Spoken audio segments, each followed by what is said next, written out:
So it's actually a powerful example of how what will can do with those guys being now in the celestial realm. That's right. Yeah. Again, perspective of time. Yeah, this is something that I learnt a lot in the first century, was having the perspective of time, and sometimes not even in the first century, but afterwards. Like, you know, my father and mother. My father, he was on the Sanhedrin, but he wasn't a part of the Sanhedrin. He wasn't there the evening of my accusal and the decision to, you know, give me to the Romans to kill me.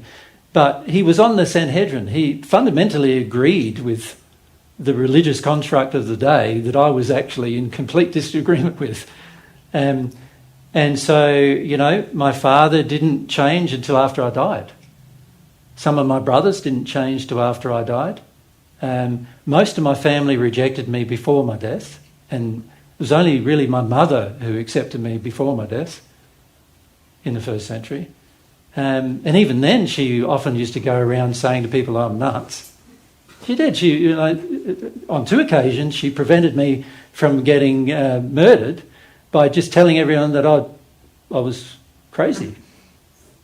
And because she told them that I was crazy, and she was my mother, they listened to her and prevented my death. They didn't kill me, but they only didn't kill me because they thought I was crazy. So I was teaching all of these fundamental things about the human soul, God, relationship with God, and also quite confrontational about the world, the religion I was in at the time, or the religion everybody else was in at the time. And so naturally everyone's pretty upset with me. And if they could believe I was crazy, then they could sort of explain it away without having to kill me for it. So on 2 occasions that happened. One time I nearly got thrown off a cliff. And my mother said, oh, he's just crazy. What are you doing? She stood in front of them.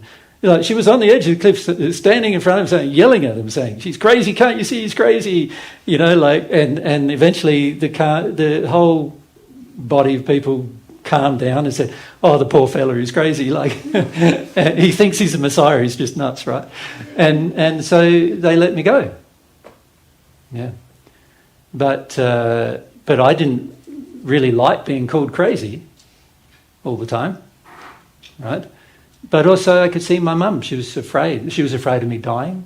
She didn't understand there was a life afterwards. I did. I wasn't concerned about it, you see.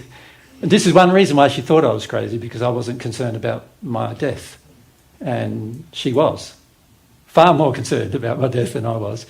As I suppose many of you mothers are about your children. Oftentimes you're far more concerned about their death than they are, because many of them are connected to the fact that they have a spirit body and can leave, at any time.